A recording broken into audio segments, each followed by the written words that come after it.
ಸಹೋದರ, ಇದೀಗ ನಮ್ಮ ಗಂಡು ಮಕ್ಕಳು ಮದುವೆಯಾಗಲು ಸಾಧ್ಯವಾಗದಂತಹ ಪರಿಸ್ಥಿತಿ ನಿರ್ಮಾಣವಾಗಿದೆ. ನಮ್ಮ ಸಮಾಜದ ಬಡಪಾಯಿ ಕುಟುಂಬಗಳು, ಮೇಲ್ಮಧ್ಯಮ ಕೆಳಮಧ್ಯಮ ವರ್ಗದವರು ಈ ಮಹಾಮಾರಿಯಿಂದಾಗಿ ಆರ್ಥಿಕವಾದ ಸಂಕಷ್ಟಗಳಿಗೊಳಗಾಗಿ ಮನೆಮಠಗಳನ್ನು ಮಾರಿ ತಮ್ಮ ಸೊತ್ತುಗಳನ್ನು, ಆಸ್ತಿಗಳನ್ನು, ದಾಖಲೆಗಳನ್ನು ಅಡವಿಟ್ಟು ಲಕ್ಷಾಂತರ ರೂಪಾಯಿ ಸಾಲಗಳನ್ನು ಪಡೆದು ಆ ಮೂಲಕ ಈ ಸಾಮಾಜಿಕ ಅನಿಷ್ಟಗಳ ಭಾಗವಾಗಿ ಅವರ ಈಮಾನ್, ಅವರ ಸಂಸ್ಕೃತಿ, ಅವರ ಪವಿತ್ರವಾದ ಪಾರಂಪರ್ಯವನ್ನ ನಾಶ ಮಾಡುವ ಅತ್ಯಂತ ದಯನೀಯವಾದ, ಶೋಚನೀಯವಾದ ನಿಕಾಹ್ ಎನ್ನುವುದು ಅದು ನನ್ನ ಚರ್ಯೆ. ಆ ಚರ್ಯೆಯಲ್ಲಿ ನನ್ನ ಚರ್ಯೆಗಳನ್ನು ಪಾಲಿಸದಿದ್ದರೆ ಅವನು ನನ್ನವನಲ್ಲ ಎನ್ನುವ ಮಾತನ್ನು ಮುಹಮ್ಮದ್ ರಸೂಲುಲ್ಲಾಹಿ ಸಲ್ಲಲ್ಲಾಹು ಅಲೈಹಿ ವಸಲ್ಲಂ ಹೇಳಿದ್ದಾರೆ.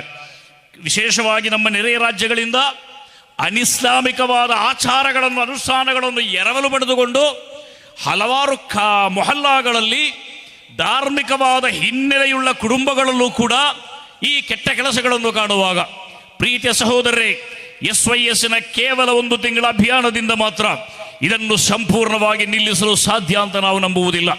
ಅದಕ್ಕೆ ಬದಲಾಗಿ ಇವತ್ತು ಈ ಕಿಲ್ಲೆ ಮೈದಾನದಲ್ಲಿ ಶೈಖುನಾ ಸುಲ್ತಾನುಲ್ ಉಲಮಾ ಕಾಂದಬರು ಮುಸ್ತಾದ್ ಅವರ ನೇತೃತ್ವದಲ್ಲಿ ಈ ಒಂದು ಕಾರ್ಯಕ್ರಮವನ್ನು ಹಮ್ಮಿಕೊಂಡಿರೋದು ಮದುವೆ ಅಭಿಯಾನದ ಕೊನೆ ಎಂಬ ಅರ್ಥದಲ್ಲಿ ಅಲ್ಲ, ಇದೊಂದು ವಿಶೇಷವಾದ ಪ್ರಾರಂಭವನ್ನು ಮಾಡಲಿಕ್ಕಾಗಿ. ಅದೇನೆಂದರೆ, ಈ ಕಾರ್ಯಕ್ರಮವನ್ನು ಉದ್ಘಾಟನೆ ಮಾಡಬೇಕಾಗಿದ್ದುದು ಝೈನುಲ್ ಉಲಮಾ ಶೈಖುನಾ ಮಾಣಿ ಉಸ್ತಾದರಾಗಿದ್ದರು. ಕೆಲವು ಸ್ವಲ್ಪ ಆರೋಗ್ಯ ಸಮಸ್ಯೆಗಳಿಂದಾಗಿ ಇವರಿಗೆ ಬರಲಿಕ್ಕೆ ಸಾಧ್ಯವಾಗಲಿಲ್ಲ. ಅವರ ನೇತೃತ್ವದಲ್ಲಿ ನಾಡಿನಲ್ಲಿ 300ಕ್ಕಿಂತ ಹೆಚ್ಚು ಮೊಹಲ್ಲಾಗಳಿವೆ. ಶೈಖುನಾ ಸುಲ್ತಾನುಲ್ ಉಲಮಾರ ನೇತೃತ್ವದಲ್ಲಿ ಈ ಊರಿನಲ್ಲಿ, ಜಿಲ್ಲೆಯಲ್ಲಿ, ಈ ರಾಜ್ಯದಲ್ಲಿ 100 ಮೊಹಲ್ಲಾಗಳಿವೆ. ಈ ಅಭಿಯಾನ ನಮ್ಮ ನಾಡಿನಲ್ಲಿ ಪರಿಣಾಮಕಾರಿಯಾಗಿ ಚಲಾವಣೆಗೊಳ್ಳಬೇಕಾದರೆ ಅದು ಸಂಘಟನೆಗಳಿಂದ ಮಾತ್ರ ಸಾಧ್ಯವಿಲ್ಲ. ಮುಸ್ಲಿಂ ಉಮ್ಮತ್ತಿಗೆ ಅಲ್ಲಾಹ್ ಕೊಟ್ಟ ಅತ್ಯಂತ ದೊಡ್ಡ ಒಂದು ಅನುಗ್ರಹವೆಂದರೆ ಅದು ನಮ್ಮ ಮೊಹಲ್ಲಾ ವ್ಯವಸ್ಥೆ. ಆ ಮೊಹಲ್ಲಾ ವ್ಯವಸ್ಥೆ ಎನ್ನುವುದು ಮುಸ್ಲಿಂ ಉಮ್ಮತ್ತಿನ ಅತ್ಯಂತ ತಳಮಟ್ಟದ, ಅತ್ಯಂತ ಭದ್ರವಾದ ಆಡಳಿತ ವ್ಯವಸ್ಥೆ, ಅತ್ಯಂತ ಸ್ಟ್ರಾಂಗೆಸ್ಟ್ ಅಡ್ಮಿನಿಸ್ಟ್ರೇಟಿವ್ ಯೂನಿಟ್ಸ್. ಸಹೋದರರೇ, ಈ ಯೂನಿಟ್ ಅನ್ನು ಬಳಸಿಕೊಂಡು ಅಥವಾ ಮೊಹಲ್ಲಾ ಎನ್ನುವ ವ್ಯವಸ್ಥೆಯನ್ನು ಬಳಸಿಕೊಂಡು ನಮ್ಮ ನಾಡಿನಲ್ಲಿ ಮದುವೆಯ ಸರಳೀಕರಣ, ಮಾದರೀಕರಣ ಮಾಡುವಂತಹ ಕೆಲಸ ನಾವು ಮಾಡಬೇಕು. ಸರಳ ಮದುವೆ ಎನ್ನುವುದು ನಮ್ಮ ಅಭಿಯಾನದ ಭಾಗವಲ್ಲ. ನೀವು ನಿಮ್ಮ ಮದುವೆಯನ್ನು ಎಷ್ಟೇ ಉನ್ನತವಾಗಿ ಮಾಡಿ, ಸಾವಿರಾರು ಮಂದಿಗೆ ಊಟ ಕೊಡಿ, ಅದೇ ಸಂದರ್ಭದಲ್ಲಿ SYSನ ಅಭಿಮತ, SYSನ ಅಭಿಮಾನದ ಉದ್ದೇಶ ಏನೆಂದರೆ ಮದುವೆಗಳು ಧಾರ್ಮಿಕವಾದ ಎಲ್ಲೆಗಳನ್ನು ಮೀರುವಂತಾಗಬಾರದು, ಮದುವೆಗಳು ಧಾರ್ಮಿಕವಾದ ಚೌಕಟ್ಟನ್ನು ಒಡೆಯುವಂತಾಗಬಾರದು, ಈ ಸಮುದಾಯದ ಮಾನ ಮರ್ಯಾದೆಗಳನ್ನು ಹರಾಜು ಮಾಡುವಂತಾಗಬಾರದು. ಈ ಜಗತ್ತಿಗೆ ಅತ್ಯಂತ ಶ್ರೇಷ್ಠವಾದ ಸಂಸ್ಕಾರವನ್ನು ಕಲಿಸಿದ ಪವಿತ್ರವಾದ ಇಸ್ಲಾಂ, ವಕದಾಲಿಕ ಜಅಲ್ನಾಕುಂ ಉಮ್ಮತಂ ವಸತಾ, ಈ ಸಮುದಾಯವನ್ನು ಅಲ್ಲಾಹು ತಆಲಾ ಅತ್ಯಂತ ಸುಮಧ್ಯವಾದ ಸಮುದಾಯವನ್ನು ಮಾಡಿದ್ದಾನೆ. ಪವಿತ್ರವಾದ ಕುರ್ಆನ್ ಬಹಳ ಸ್ಪಷ್ಟವಾಗಿ ಹೇಳಿದೆ, ಬ್ಯಾಲೆನ್ಸ್ಡ್ ಕಮ್ಯುನಿಟಿ. ಈ ಸಮುದಾಯಕ್ಕೆ ಅಲ್ಲಾಹು ಕೊಟ್ಟ ಹೆಸರು ಮಿಡಲ್ ಕಮ್ಯುನಿಟಿ ಅಥವಾ ಬ್ಯಾಲೆನ್ಸ್ಡ್ ಕಮ್ಯುನಿಟಿ, ಸುಮಧ್ಯವಾದ ಸಮುದಾಯ. ಸುಮಧ್ಯವಾದ ಸಮುದಾಯವನ್ನಾಗಿ ಅಲ್ಲಾಹು ಈ ಸಮಾಜವನ್ನು ಏಕೆ ಮಾಡಿದ ಅಂದರೆ ಲಿತಕೂನು ಶುಹದಾ ಅಲನ್ನಾಸ್, ನೀವು ಜನರಿಗೆ ಮಾದರಿಯಾಗುವುದಕ್ಕಾಗಿ. ನಿಮ್ಮನ್ನು ನೋಡಿ ಜನರು ಕಲಿಯುವುದಿದೆ, ನಿಮ್ಮನ್ನು ನೋಡಿ ಸಾಮಾಜಿಕ ಆಂದೋಲನಗಳು ರೂಪುಗೊಳ್ಳಬೇಕಾಗಿದೆ, ನಿಮ್ಮನ್ನು ನೋಡಿ ಈ ಸಮುದಾಯದಲ್ಲಿ ಅದೆಷ್ಟೋ ಕೆಟ್ಟ ಕೆಲಸಗಳಿಗೆ ತಿಲಾಂಜಲಿ ನೀಡಬೇಕಾಗಿದೆ. ಆದ್ದರಿಂದ ಸುನ್ನಿ ಯುವಜನ ಸಂಘ ಈ ಒಂದು ಕಾರ್ಯಕ್ರಮವನ್ನು ಹಮ್ಮಿಕೊಂಡಿದೆ. ಮೊಹಲ್ಲಾಗಳ ಮೂಲಕ ಇದಕ್ಕೆ ಚಾರಣ ಕೊಡುವಂತಹ ಒಂದು ಕಾರ್ಯಕ್ರಮ ನಾಳೆಯಿಂದ ಪ್ರಾರಂಭ ಮಾಡಬೇಕಾಗಿದೆ. ಮೊಹಲ್ಲಾಗಳ ಖತೀಬುಗಳು, ಮೊಹಲ್ಲಾದ ಉಮರಾಗಳು ಅಲ್ಲಾಹನ ಅನುಗ್ರಹದಿಂದ ಕರ್ನಾಟಕ ರಾಜ್ಯದಲ್ಲಿ ಸುನ್ನಿ ಯುವಜನ ಸಂಘ, ಸುನ್ನಿ ಸ್ಟೂಡೆಂಟ್ಸ್ ಫೆಡರೇಷನ್ ಮುಂತಾದ ಸಂಘಟನೆಗಳು ದಶಕಗಳಿಂದ ಕಾರ್ಯಾಚರಣೆ ಮಾಡುತ್ತಾ ಇದೆ. 1983ರಿಂದ ಕರ್ನಾಟಕ ರಾಜ್ಯದಲ್ಲಿ SSF ಪರಿಣಾಮಕಾರಿಯಾಗಿ ಕೆಲಸ ಮಾಡುತ್ತಾ ಇದೆ. 1989ರಲ್ಲಿ ಕರ್ನಾಟಕ ರಾಜ್ಯದಲ್ಲಿ ಸ್ವತಂತ್ರವಾದ SSF ಅಸ್ತಿತ್ವಕ್ಕೆ ಬರುವುದಕ್ಕಿಂತ ಮುಂಚೆ ಇದೇ ಪುತ್ತೂರು ತಾಲೂಕಿನಲ್ಲಿ 1983ರಲ್ಲಿ ಪುತ್ತೂರು ತಾಲೂಕು SSF ಅಸ್ತಿತ್ವಕ್ಕೆ ಬಂದಿತ್ತು. ಆ ಮೂಲಕ ಈ ನಾಡಿನ ಸಾಂಸ್ಕೃತಿಕ ಪರಂಪರೆಯ ಹೆಬ್ಬಾಗಿಲಾಗಿ ಗುರುತಿಸಲ್ಪಟ್ಟ ಇದೇ ಪುತ್ತೂರನ್ನು ಸಾಮಾಜಿಕ ಆಂದೋಲನದ ಅಭಿಯಾನದ ಇನ್ನೊಂದು ಹಂತದ ಉದ್ಘಾಟನಾ ಸಮಾವೇಶವನ್ನಾಗಿ ಪರಿವರ್ತಿಸಿದೆ. ಅದರಿಂದ ಸಹೋದರರೇ, ನಾಳೆಯಿಂದ ಮೊಹಲ್ಲಾ ಆಧಾರಗಳಲ್ಲಿ ಈ ಪರಿವರ್ತನೆಗಳು ಸಾಧ್ಯವಾಗಲಿ.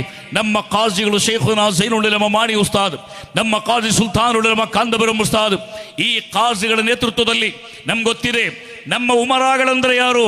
35 ವರ್ಷಗಳ ಹಿಂದೆ SSF ಈ ನಾಡಿನಲ್ಲಿ ಅಸ್ತಿತ್ವಕ್ಕೆ ಬಂದಾಗ ಅಲ್ಲಿ ಕಾರ್ಯಾಚರಣೆ ಮಾಡಿ ಉಮರಾಗಳಾಗಿ ಉಲಮಾಗಳ ಜೊತೆ ಬೆರೆತು ಸ್ವಾಲಿಹಿಗಳ ಸಜ್ಜನರ ಸಂಘವನ್ನ ಮಾಡಿ ಧಾರ್ಮಿಕವಾದ ನೈತಿಕವಾದ ತಳಹದಿಯನ್ನು ಹೊಂದಿದಂತಹ ಉಮರಾಗಳು ಈ ನಾಡಿನ ಮೊಹಲ್ಲಾಗಳ ಮುಖ್ಯಸ್ಥರಾಗಿದ್ದಾರೆ. ಅದೇ ರೀತಿ ಸಾಮಾಜಿಕ ಪ್ರಜ್ಞೆಯುಳ್ಳ ಉಲಮಾಗಳು, ಮತ ಭೌತಿಕ ಶಿಕ್ಷಣ ಸಮನ್ವಯದ ಪ್ರತಿಪಾದಕರಾದ ಉಲಮಾಗಳು ನಮ್ಮ ಮೊಹಲ್ಲಾಗಳಲ್ಲಿ ಖತೀಬುಗಳಾಗಿದ್ದಾರೆ. ಆದ್ದರಿಂದ ಸಾಮಾಜಿಕ ಆಂದೋಲನದ ಬಿಸಿಯನ್ನು ಸಂಪೂರ್ಣವಾಗಿ ಅರಿಯಲು ಸಾಧ್ಯವಿರುವ ಉಲಮಾ ಉಮರಾಗಳ ಕಾಂಬಿನೇಷನ್ ನಮ್ಮ ಮೊಹಲ್ಲಾಗಳಲ್ಲಿ ಪರಿಣಾಮಕಾರಿಯಾಗಿ ಕೆಲಸ ಮಾಡುವಾಗ ನಮ್ಮನ್ನು ಹರಸಲು, ಹಾರೈಸಲು, ಆಶೀರ್ವದಿಸಲು ಸುಲ್ತಾನುಲ್ ಉಲಮಾ ಝೈನುಲ್ ಉಲಮಾರಂತ ನೇತೃತ್ವ ಇರುವಾಗ ಸಹೋದರರೇ, ನಮ್ಮ ಈ ಅಭಿಯಾನ ಮೊಹಲ್ಲಾ ಮಟ್ಟಗಳಲ್ಲಿ ಮಾಡಲಿಕ್ಕೆ ಖಂಡಿತವಾಗಿಯೂ ಕಷ್ಟ ಇಲ್ಲ ಎನ್ನುವ ಮಾತನ್ನು ನಾವೆಲ್ಲರೂ ಕೂಡ ಇವತ್ತು ಅರ್ಥ ಮಾಡಿಕೊಳ್ಳಬೇಕಾಗಿದೆ. ಆ ಮೂಲಕ ಸಮಾಜದಲ್ಲಿ ಈ ಕಾಲಘಟ್ಟಗಳಲ್ಲಿ ವರದಕ್ಷಿಣೆ ಸಂಪೂರ್ಣವಾಗಿ ಹೋಯಿತು ಅಂತ ನಾವು ಹೇಳುವುದಿಲ್ಲ. SSF ಕಳೆದ ದಶಕಗಳಲ್ಲಿ ಮಾಡಿದ ಆಂದೋಲನಗಳ ಪೈಕಿ ಅತ್ಯಂತ ದೊಡ್ಡ ಆಂದೋಲನ SSF ಮಾಡಿದ್ದು ವರದಕ್ಷಿಣ ವಿರುದ್ಧವಾದ ಆಂದೋಲನ, ಆಂಟಿ ಡೌರಿ ರೆವಲ್ಯೂಷನ್. ನಮಗೆ ಸಂತೋಷವಿದೆ, ನಾವು ಅವತ್ತು ಎತ್ತಿದ ಕೈಗಳು, ನಾವು ಅವತ್ತು ಮೊಳಗಿಸಿದ ಘೋಷವಾಕ್ಯಗಳು, ನಾವು ಅವತ್ತು ಮಾಡಿದ ಅಭಿಯಾನಗಳು, ನಾವು ಸಂಘಟಿಸಿದ ಸೆಮಿನಾರುಗಳು, ನಾವು ಹಮ್ಮಿಕೊಂಡ ಸಮ್ಮೇಳನಗಳು ವರದಕ್ಷಿಣೆ ಎನ್ನುವ ಪಡಂಭೂತವನ್ನ ಈ ಸಮಾಜದಿಂದ ಸ್ವಲ್ಪ ಮಟ್ಟಿಗಾದರೂ ದೂರ ಮಾಡಲಿಕ್ಕೆ ಸಾಧ್ಯವಾಗಿದೆ. ವರದಕ್ಷಿಣೆ ಪಡೆಯುವ ಮನುಷ್ಯರನ್ನ ಸಮಾಜ ತಾತ್ಸಾರ ಮನೋಭಾವದಿಂದ ನೋಡಲು ಸಾಧ್ಯವಾಗಿದೆ. ಅದು SSF SYS ಮಾಡಿದ ಅಭಿಯಾನಗಳ ಒಂದು ಹಂತದ ಸಕ್ಸಸ್ ಅಂತ ನಾವು ಭಾವಿಸುತ್ತೇವೆ. ಸಹೋದರರೇ, ಇದೀಗ ನಮ್ಮ ಗಂಡು ಮಕ್ಕಳು ಮದುವೆಯಾಗಲು ಸಾಧ್ಯವಾಗದಂತಹ ಪರಿಸ್ಥಿತಿ ನಿರ್ಮಾಣವಾಗಿದೆ. ನಮ್ಮ ಸಮಾಜದ ಬಡಪಾಯಿ ಕುಟುಂಬಗಳು, ಮೇಲ್ಮಧ್ಯಮ ಕೆಳಮಧ್ಯಮ ವರ್ಗದವರು ಈ ಮಹಾಮಾರಿಯಿಂದಾಗಿ ಆರ್ಥಿಕವಾದ ಸಂಕಷ್ಟಗಳಿಗೊಳಗಾಗಿ ಮನೆಮಠಗಳನ್ನು ಮಾರಿ ತಮ್ಮ ಸೊತ್ತುಗಳನ್ನು, ಆಸ್ತಿಗಳನ್ನು, ದಾಖಲೆಗಳನ್ನು ಅಡವಿಟ್ಟು ಲಕ್ಷಾಂತರ ರೂಪಾಯಿ ಸಾಲಗಳನ್ನು ಪಡೆದು ಆ ಮೂಲಕ ಈ ಸಾಮಾಜಿಕ ಅನಿಷ್ಟಗಳ ಭಾಗವಾಗಿ ಅವರ ಈಮಾನ್, ಅವರ ಸಂಸ್ಕೃತಿ, ಅವರ ಪವಿತ್ರವಾದ ಪಾರಂಪರ್ಯವನ್ನ ನಾಶ ಮಾಡುವ ಅತ್ಯಂತ ದಯನೀಯವಾದ, ಶೋಚನೀಯವಾದ ಸಾಯಾಣ ಮುಗಿದದ್ದಲ್ಲ ಎನ್ನುವುದನ್ನು ಮತ್ತೊಮ್ಮೆ ನೆನಪಿಸುತ್ತಿದ್ದೇನೆ. ಕಾರ್ಯ ಅತ್ಯಂತ ದೊಡ್ಡ ಕ್ರಿಯಾತ್ಮಕವಾದ ಅಭಿಯಾನವನ್ನು ನಾಳೆಯಿಂದ ನಾವು ಪ್ರಾರಂಭ ಮಾಡಬೇಕಾಗಿದೆ. ಒಂದೇ ಒಂದು ನಿಮಿಷ ಕೂಡ ಇದರಲ್ಲಿ ನಾವು ಹಿಂದೆ ಮುಂದೆ ನೋಡುವಂತಿಲ್ಲ. ಕುವೆಂಪು ಅವರ ಒಂದು ಕವಿತೆಯನ್ನ ನಿಮ್ಮ ಮುಂದೆ ನಾನು ಬಯಸುತ್ತಿದ್ದೇನೆ. ರಾಷ್ಟ್ರಕವಿ ಕುವೆಂಪು ಹೇಳಿದರು, ನಾಳೆ ಎಂದರಾಗದು, ಮುಂದೆ ಎಂದರಾಗದು, ಹಿಂದೆ ನೀನು ನಿರ್ಣಯಿಸಬೇಕು. ನಾಳೆ ಎಂದರಾಗದು, ಮುಂದೆ ಎಂದರಾಗದು, ಹಿಂದೆ ನೀನು ನಿರ್ವಹಿಸಬೇಕು. ಹಿಂದೆ ಎತ್ತಿ ಹೊರೆಯಬೇಕು. ಬೆಂಕಿಗೆ ಬಿದ್ದವರನ್ನು ನಾಳೆ ಎತ್ತುತ್ತೇನೆಂದರೆ ದೊರೆಯುವುದೇನು ಬೂದಿಯಲ್ಲವೇ? ನೀರಿಗೆ ಬಿದ್ದವರನ್ನು ನಾಳೆ ಎತ್ತುತ್ತೇನೆಂದರೆ ಲಭಿಸುವುದೇನು ಹೆಣವಲ್ಲವೇ? ಅತ್ಯಂತ ಸುಂದರವಾಗಿ ರಾಷ್ಟ್ರಕವಿ ಕುವೆಂಪುರವರು ಮಾತನ್ನು ಹೇಳಿದ್ದಾರೆ. ಆದ್ದರಿಂದ ಈ ಸಾಮಾಜಿಕ ಆಂದೋಲನ ನಾಳೆಯಿಂದ ಪ್ರಾರಂಭವಾಗಲಿ ಎನ್ನುವ ಮಾತನ್ನ ಈ ಸಂದರ್ಭದಲ್ಲಿ ಹೇಳುತ್ತಾ ಸುನ್ನಿ ಯುವಜನ ಸಂಘ, ಸುನ್ನಿ ಸ್ಟೂಡೆಂಟ್ಸ್ ಫೆಡರೇಷನ್, ಕರ್ನಾಟಕ ಮುಸ್ಲಿಂ ಜಮಾತ್ ಮುಂತಾದ ಸಂಘಟನೆಗಳನ್ನು ತಳಮಟ್ಟದಲ್ಲಿ ಬಲಪಡಿಸಿ, ಶಾಖಾ ಮಟ್ಟಗಳಲ್ಲಿ ಬಲಪಡಿಸಿ ಸಾಂಘಿಕವಾದ ಆಂದೋಲನಗಳ ಮೂಲಕ ಸಮಾಜ ಪರಿವರ್ತನೆಯಲ್ಲಿ ಭಾಗಿದಾರರಾಗಲು ನಾವೆಲ್ಲರೂ ಶ್ರಮಿಸಬೇಕು ಎನ್ನುವ ಮಾತನ್ನು ಈ ಸಂದರ್ಭದಲ್ಲಿ ಹೇಳುತ್ತಾ ಕರ್ನಾಟಕ ಮುಸ್ಲಿಂ ಜಮಾತ್ ರಾಜ್ಯ ಸಮಿತಿ ವತಿಯಿಂದ ಈ ಕಾರ್ಯಕ್ರಮಕ್ಕೆ ಎಲ್ಲ ಯಶಸ್ಸನ್ನು ಕೋರುತ್ತಾ ಮಾತನ್ನು ಮುಗಿಸುತ್ತೇನೆ.